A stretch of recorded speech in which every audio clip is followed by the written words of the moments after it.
It's like Christmas Day, guys. Caspian, I've just caught him coming down my chimney with a Chronicles of Elyria developer blog, the second of 2023, which is a mad concept.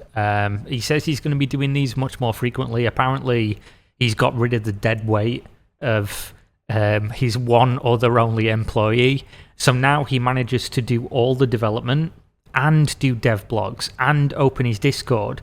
Things that he told us about a year ago were all just impossible to do because there simply wasn't enough human resources. There wasn't enough people to do it. But now there's no people and he can do it all, which is an interesting concept. But here we go. Welcome to our second monthly update for KOE for 2023. A lot has happened in January and the community has a palpable buzz. Okay? Looking forward to seeing what they're buzzing about. Absolutely buzzing off their tits, as we used to say back in my day in England. I'll summarise what's happened over the last month. I can't wait. And then we'll talk about what's coming up next week. Let's dive in. Ooh, there's something coming up next week. A game's design is the keystone of the entire project. He's not wrong. Once again, I am at the helm of COE's end-to-end design. I began the year by reviewing, revising, and finalizing the different functional and technical specifications of COE in preparation for the upcoming alpha test. Ooh, is he talking about Chronicles of Elyria alpha tests? Or is he talking about Kingdoms of Elyria alpha tests? Because we've seen those. You can take those presents back to the fucking refund section. I want a refundee on those. If you bring in some Chronicles of Elyria alpha presents, we'll take those. Did I say Chronicles or Kingdoms? It's all too much in my brain. I just can't handle it anymore. One of the first tasks I set out to do as part of that process was consolidation. Many of the game mechanics of COE have received multiple iterations and versions of the documentation over the years. In some cases, verbal chats in the office resulted in implementations different than what was even in the design docs. Wow, crazy. It was difficult to tell which version was the source of truth. He's got such a weird way of talking about things. Like, who says things like that? Why the source of... is that a reference I just don't get? Maybe.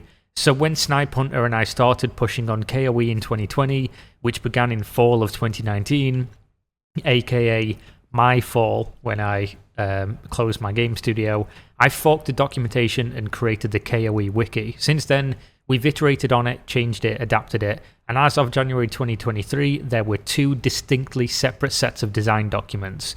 Gross. I agree. Chronicles of Elyria, Kingdoms of Elyria, gross. So here you go, here's the wiki. This is the one people care about. Modified by Jeremy Walsh, your boy Jezza, on January 24th, 2022. And then the COE's Design Bible. Love to get my hands on that one.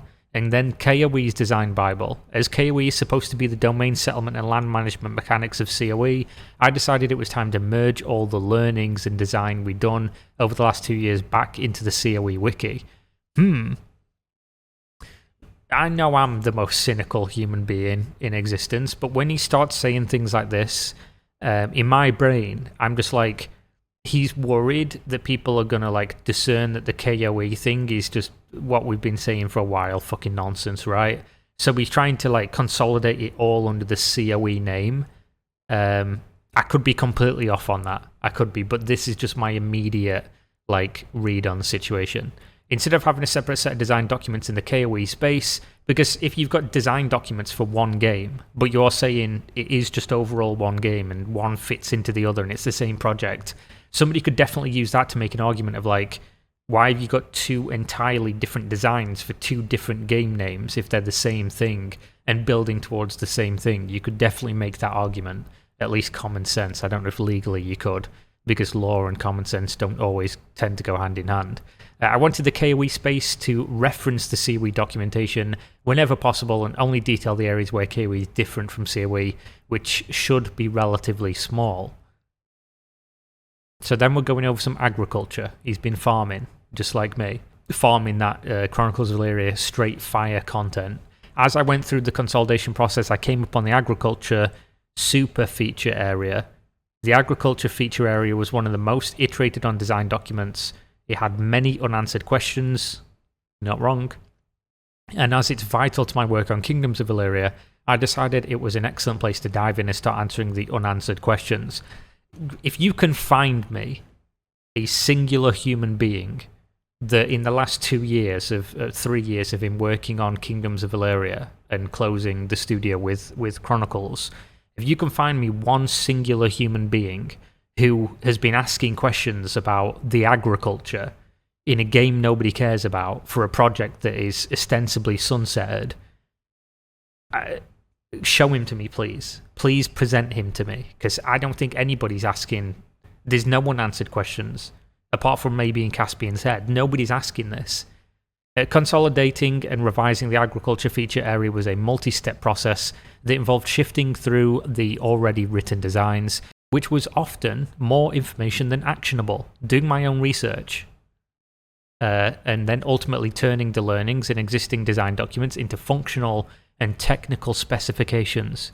As an example of what I mean by the design documents being more informational than actionable, here are a couple of comments I made in the Seasons design document.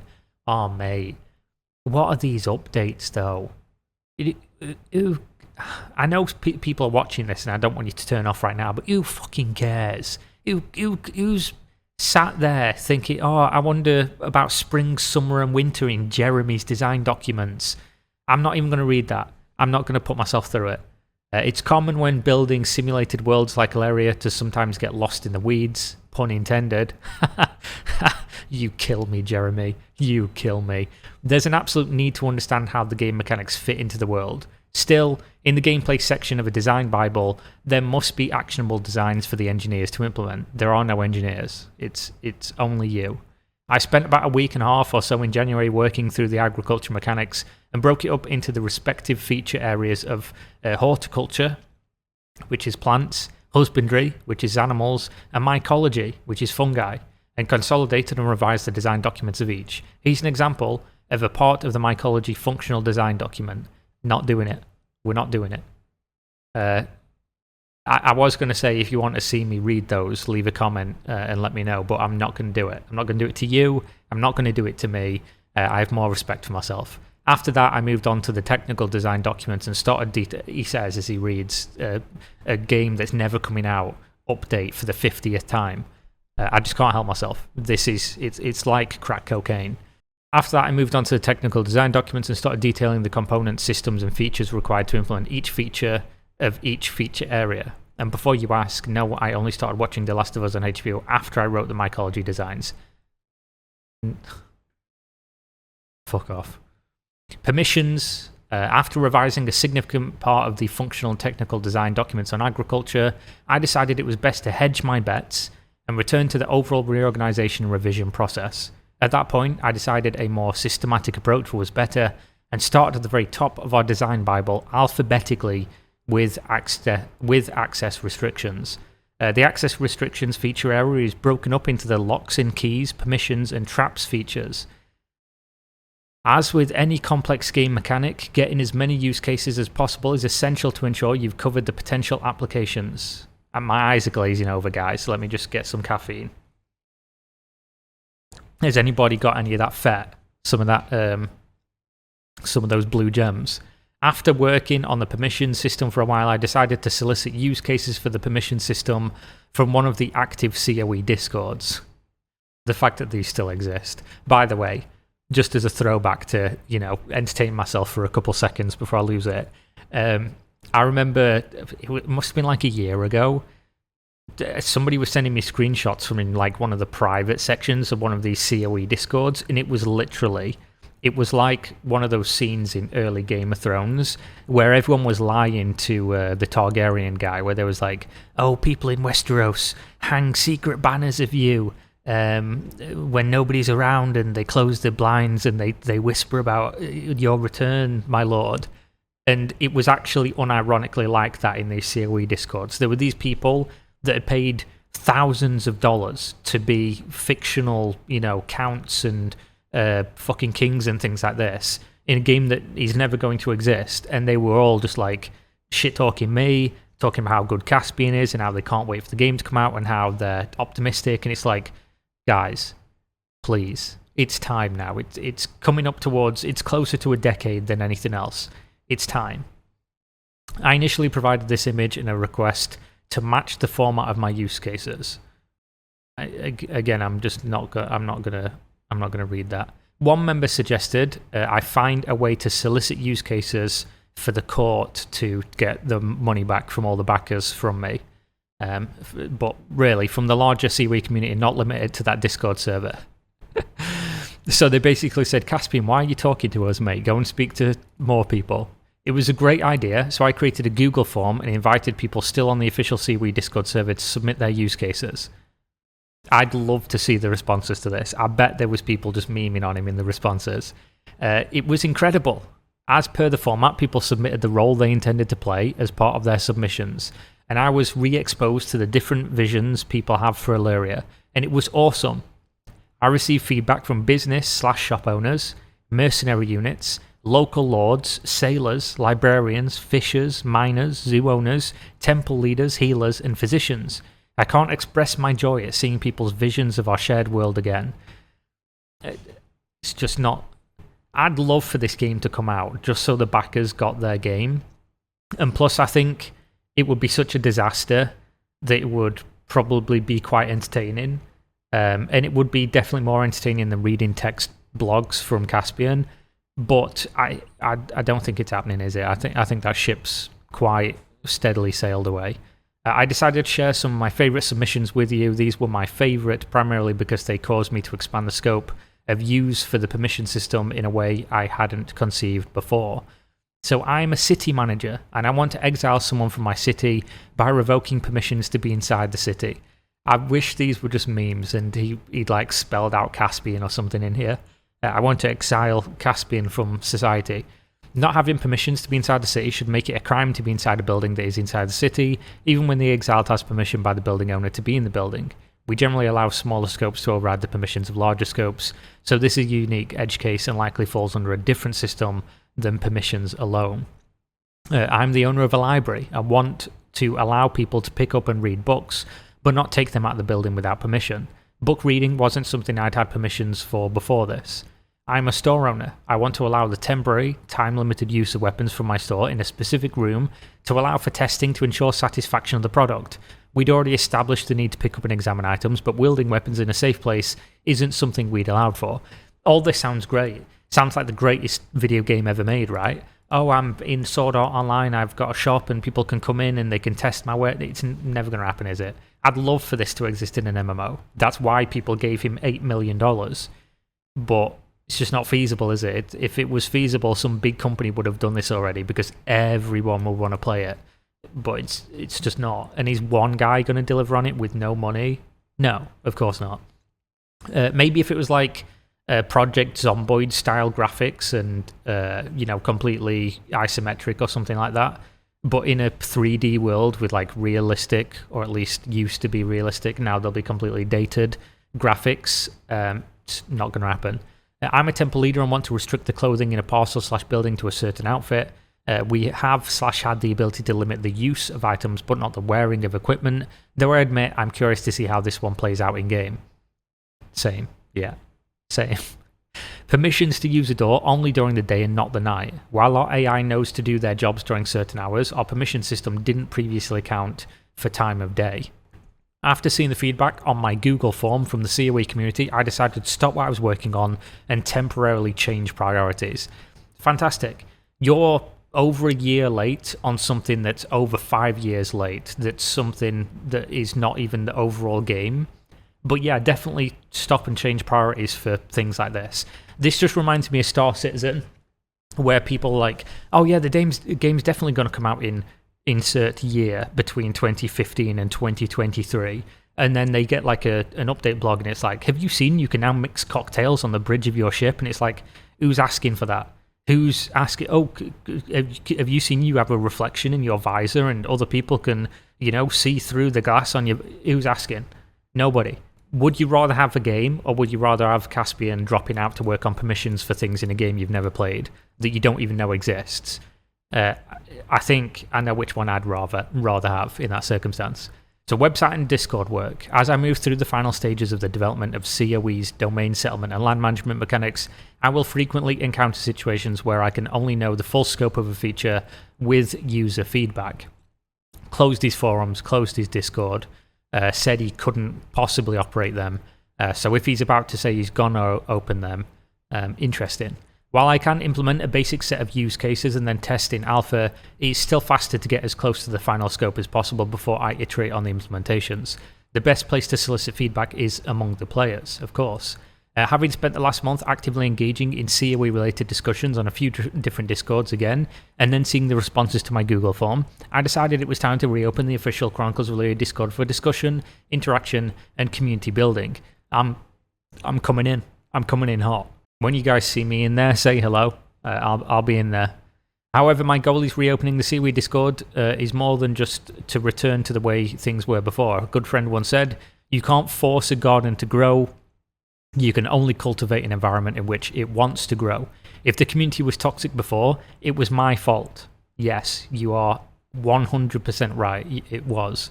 I allowed it to happen by not creating an environment that adequately reflected the values of the studio. As we move forward, I intend to cultivate an environment within Discord and on the community website that encourages creativity, teamwork, accessibility, and a passion for new worlds and the opportunities that online worlds give us to engage with others in meaningful ways. I aim to foster a community culture that is playful and accepting, friendly and inviting, one that recognizes we can be adversaries in-game and still friends and acquaintances out of game. Which game? But to accomplish the things above, I need new tooling added to Discord, including the ability to authenticate users against their COE accounts, and provide self-moderation tools to help the community build the type of culture we want. But to do that, I needed to change the COE website. So for the last 2 weeks, I've been rewriting a significant part of the COE website. Without getting too technical here, the COE website spans multiple servers, some Windows and some Linux, and is built on an older version of a well-known web technology. To deploy the new version of the website in a way that's reliable, secure, and efficient, I needed to upgrade the website to a more recent version of the platform and break it up into microservices. So that's been my main focus and will continue to be my focus for another week or two. Oh man. If he was to sincerely try to deliver this game, we're fucking years away. We're a decade away. If it's going to take him a month to work on the website, like, oh, I've stopped what I'm doing and I've worked on the website for a month. Oh, I've stopped what I'm doing and I've rewrote permissions for weeks. Oh, I've gone back and went through some design documents nobody's ever read and been changing those. What Discord will look like when it reopens. Once the website is in a state I can deploy it again, I'll add in the necessary Discord integration to allow people to bind their Discord accounts to their COE accounts, which means if you're not of a high enough rank, if you didn't give Jeremy enough money, you probably won't be able to be where he's going to be reading in the first place, if the Discord at all. And also, if you get banned on the Discord, your game privileges for a game that doesn't exist might be revoked. I've already begun adding the appropriate roles, colours and channels to support our new usage scenarios. If you haven't been to the Discord server in a while, you can see what it looks like at the moment here. Awesome. Of particular note, there are new channel categories and channels such as the restricted access channels, domain channels, and hidden below the fold new server channels. While all those channels are visible now, after I get account binding enabled, they will virtually all become hidden or read only until someone binds their account. The restricted access channels will be limited to people with the appropriate access levels, and the Royal Court, Town Hall, and Fairgrounds channels will be restricted to people with the proper package levels. The server categories will largely be limited to people who have bound their accounts to the appropriate servers. Access to the different kingdoms channels will be restricted to people with a settlement or domain within the kingdom. Fantastic. As you can see in the image above, people's usernames are still currently locked to what they had them set to before, but after authenticating people's aliases, will automatically change to match their COE username, and they'll receive a server code and prefix indicating their title, Mayor, Courtier, Royal, Monarch. For example, if I had a Courtier package gifted to me in the Free Kingdom, my username would show as NE Courtier Caspian. Amazing. User colours will also be updated after binding to reflect your package level. Purple for nobility, blue for aristocracy, red for the gentry, green for a founder, and white for Elyrian. Everyone else's name will remain the default grey. Wah wah. With the last month's efforts out of the way, it's time to discuss the COE roadmap and completion report. Ooh, what's he done? During the last month's updates, I mentioned my intent to post a table showing a breakdown of every feature area and feature of CoE's development and how far along it was. The process of creating such a table involves the following steps. He's going to explain to us how to make the fucking thing instead of just showing us the thing.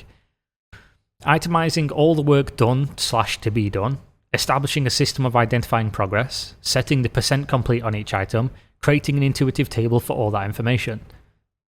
Wait, he's got a video. Oh boy, there's a video. I hope the video isn't just going over what we've just gone over, because that would have been much easier. Item number 1 above is a reasonably lengthy task, because it involves pulling it into a list / tree all the asset creation, design, engineering, gameplay mechanics, and world generation work detailed in our multiple wikis and our Perforce database. I intended to complete steps 1 by 4 this week, but admittedly I got so heads down in the design work this last month, followed by engineering on the website, that I just remembered all about it at the end of last week. Amazing. At that point, it was too late. I spent the weekend working on number 1, but I still need to finish that one. Regardless, I didn't want to let this monthly update go by without showing what I'd done for number 1 above. So below, you'll find a video overview of all the line items of work that has or must be done to call CoE 100% complete. Nobody's ever seen the game. You're doing all this, mate. Just let people play the game. Just let them play. Put differently, when every item you see on the list is done, so is Chronicles of Elyria. Does the game need to be 100% done for a singular human to play it? To just see what's been done? Everything's just got to be marked off. Oh, it's all complete, now you can play. As I've yet to make the video, I can't speak to its length, but I hope you enjoy it. Earlier today, someone asked me if I was excited to have this video out in the world. As I told them, I wouldn't say excited, more relieved. Although I've tried for a long time in various ways to provide a concise accounting of the progress of CoE, it needed to be more explicit. While I show what's done later, this video should go a long way in helping people to understand what kind of work is required to ship CoE. It's 47 minutes long. Is he talking? He's talking. Oh god. Is this another video? I'm not doing this in this same video. It's going to be like fucking 2 hours long. I'm not doing it. If you want to see me watch Jeremy write things on a spreadsheet or whatever the fuck this is, I don't know what it is, a dynamic list. If you want to see a 47-minute long video of me listening to Jeremy talk about what he's done, let me know in the comments, because I'm only going to do that if a substantial sum of people do, because it's probably not going to be all that entertaining. While I try my best, you know, if it's really dry, there's only so much spitting on it can do. So while I'm no longer active on social media and don't visit Reddit or the like, I have been more active on Discord this last month. To my surprise, I've been getting more private messages, emails and ats from people telling me how enthusiastic they are about the work I've been doing this month, particularly the reopening of the official CoE Discord. So is that what the excitement's about? The Discord? The palpable excitement? It feels like the community is waking up again. I've largely kept to myself over the last couple of years, but re-engaging in the CoE community Discords has reminded me how vital the dialogue is. This year I will hammer out the remaining design work, putting in the hours to implement the necessary systems, features and components, and getting KoE into the hands of backers again for the first time since 2021. And with the official CoE Discord server up and running again soon, I intend to take the community with me through the entire process, and while I may only be relieved at getting the roadmap video out, I'm relieved for a new beginning and the renewed community spirit. Pledged to the continued development of the Soulborn engine and the Chronicles of Elyria, Caspian. So, there we go. A pretty substantial update. Yeah, let me know in the comments if I'm supposed to be reading this, watching this, sorry. He's going over a large list of things. I would be very interested, because I've said it a million times, I'll say it again. Don't know if Jeremy watches these videos, probably does. If the game's so close to being done, just show somebody, let somebody play it. Those two things can't be the same, can they? You can't have is almost done, nobody can see it because it's not ready. You can have a game like many other Kickstarter games did, or many other games on like early access or whatever, with one functional tiny little level, and yet you say there's an entire MMO that's like 90% done and nobody can play. Weird. I don't believe you. So yeah, thanks for watching. Comments, likes, Discord server, all those things. See you next time. Peace out.